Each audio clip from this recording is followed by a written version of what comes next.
night.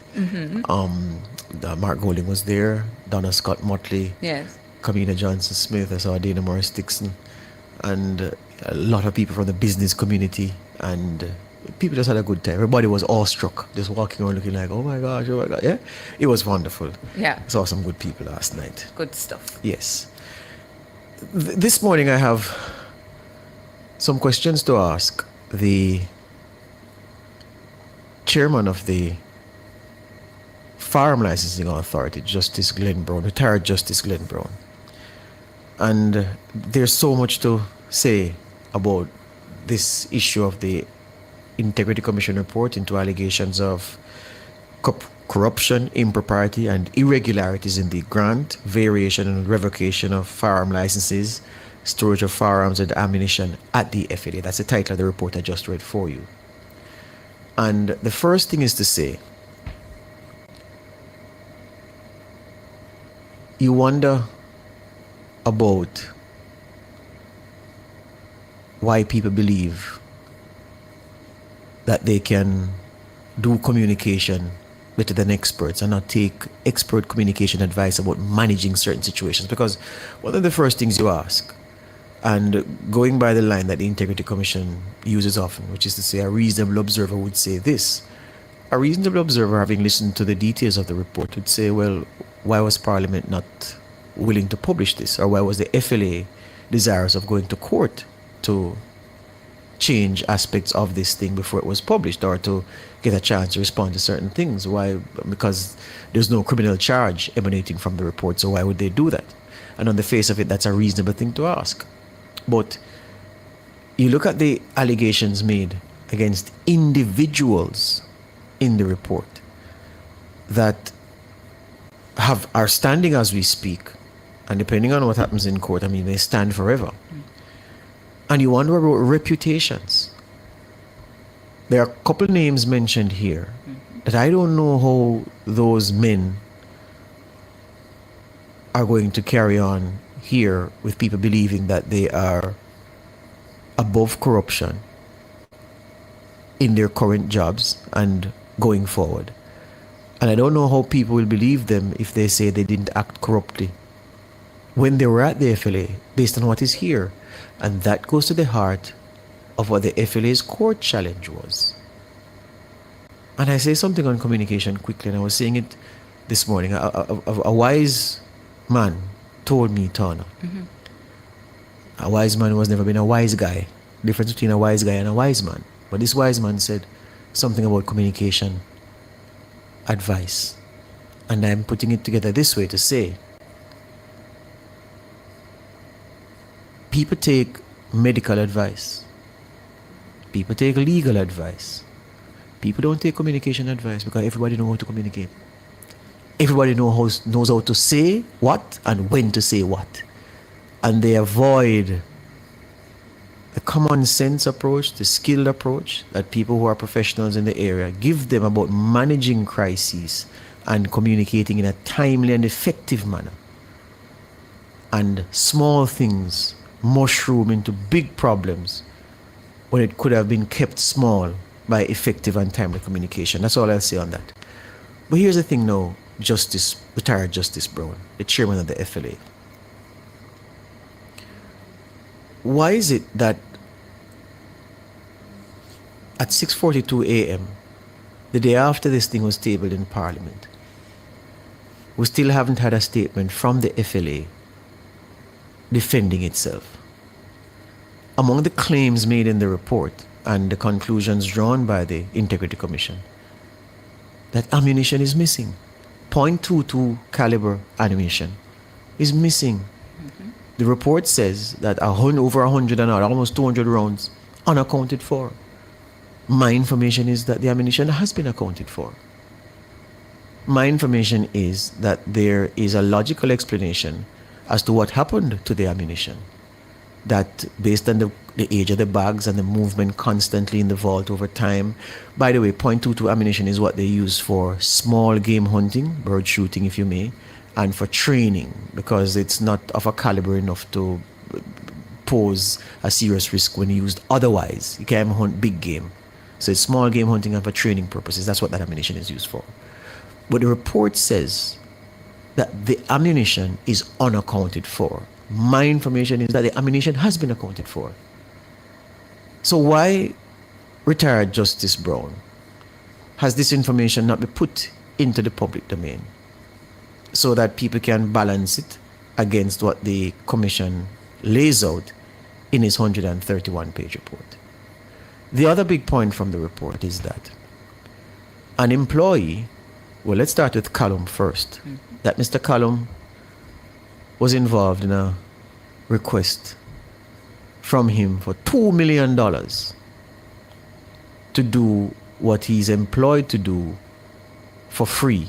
In other words, you should not extort money from clients for services that the FLA provides, and the allegation is that he did that. One of the reasons the FLA, again, I'm being made to understand, was going to the court was that, listen, these specific allegations that are raised, these things were not said to us over the course of the investigation. We only found out about them after you prepared the report. You did not give us an opportunity to say to you, well, so and so and so, or to even have Callum speak in his own defense. But you've published the report, in the report, to say that this is the bribe that he sought to engineer. And a person would be accurate to say, Callum, the report from the FLA says that you sought to get $2 million from an individual. The FLA, the Integrity Commission report says so, which is true. The report says so. No mention of the context in which that is said in the report. But Callum has this thing against his name, and it will walk with him until he expires. Is that fair? Why is it that this wasn't put up front and the authority given a reasonable opportunity to respond? That's one. Two, the chap in the report referred to as Chevron Robinson, who the Integrity Commission says manipulated the database to injure a firearm license dealer. The commission says that based on what it found, there's a possible breach of the Cybercrimes Act, and a reasonable person can say, yes, the database was manipulated. My information is that the FLA did an audit of the database and found no manipulation. In fact, if you skip to the back of this report, there's a letter from the CEO of the FLA to the Integrity Commission, making that same point that, look, these are among the things that we never knew were a part of the investigation until we saw your report. So we never get a chance to tell you that we did an audit of the system. And the audit, which results, of course, would be available to you. The audit has found no manipulation of the management system, the database, the licensing management system. Yeah? The point 10 of the letter to you on March 24, 2026 to the Integrity Commission, March 24, 2026, by the FLA CEO says, we further state that software manipulation refers to the intentional alteration or interference with a system's functionality, logic, or outputs to produce an unauthorized or misleading result. The FLA systems are auditable and have been audited. Our findings indicate there has been no system manipulation. Additionally, system logs, audit transactions, and access controls were reviewed and show no signs of unauthorized activity or tampering. The Integrity Commission report in its findings, the body of the report, doesn't speak to this observation made by the FLA, but it has the allegation that the system appears to have been manipulated. And if you follow the Integrity Commission's report, were it not for that massive data breach where the system crashed the system crashing, the Integrity Commission would lead a reasonable observer to believe, were it not for that crash, there would have been evidence to support its feeling that the system had been manipulated. But because of the crash, that piece of evidence is not there, so it can't proffer charges for breaching the Cybercrimes Act or for whatever, for manipulation. But a reasonable person can draw that conclusion. How? When you yourself have not found anything to cause you to recommend a charge for Mr. Chevron Robinson.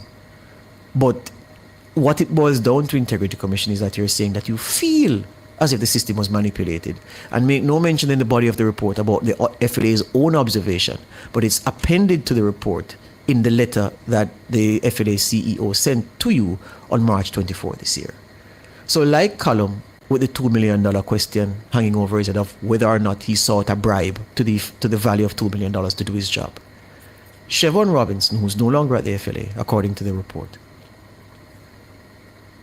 can be reasonably suspected of being a systems manipulator because the Integrity Commission report says so. Even though the system he's said to have manipulated didn't rise to the level for the Integrity Commission to say charge him. And the FLA has said, well, there was no system error. And we did not know, or we do not know what Mr. Robinson told you, because we weren't told of what Mr. Robinson said before you made the report, compiled the report, and made the findings that you did. We weren't given an opportunity to answer those things. And again, in case you were wondering why the FLA went to court, it was saying that there are findings in your report, conclusions, that you really should have given us an opportunity to respond to. The fact that ammunition were missing, you concluded that ammunition was missing. We reviewed and found that the ammunition has been accounted for. It's not missing. 2, you said that systems were manipulated. We audited the systems. There is no manipulation. So that could have been resulted in a different way, a different framing, a different statement from you, if we had been given the opportunity up front. And of course, the $2 million question, is there anything in the report to say you interviewed Callum and put the allegations to him and his response was this? No, but the allegation is there that Callum is a $2 million bribe seeker. The Integrity Commission's report is hard. Work is hard, and we need an Integrity Commission. But these are the real things you have to balance people's reputations. The allegations against them, the chance for them to defend themselves against the allegations. And if you're going to say that it appears as if someone acted corruptly or acted unlawfully, you can't leave that there without the weight of evidence to support, because again, the fact the report says so carries weight, and it's not weight that is healthy for a person who has not been proven to be guilty to have to walk with their own on their backs. And the chairman of the FLA, I expect to hear from you very soon, sir, retired Justice Glenn Brown, to seek to set the record straight where the authority is concerned. Because, as the Integrity Commission says, a reasonable observer will leave this report believing that corruption is rife at the organization that you lead the board of directors for.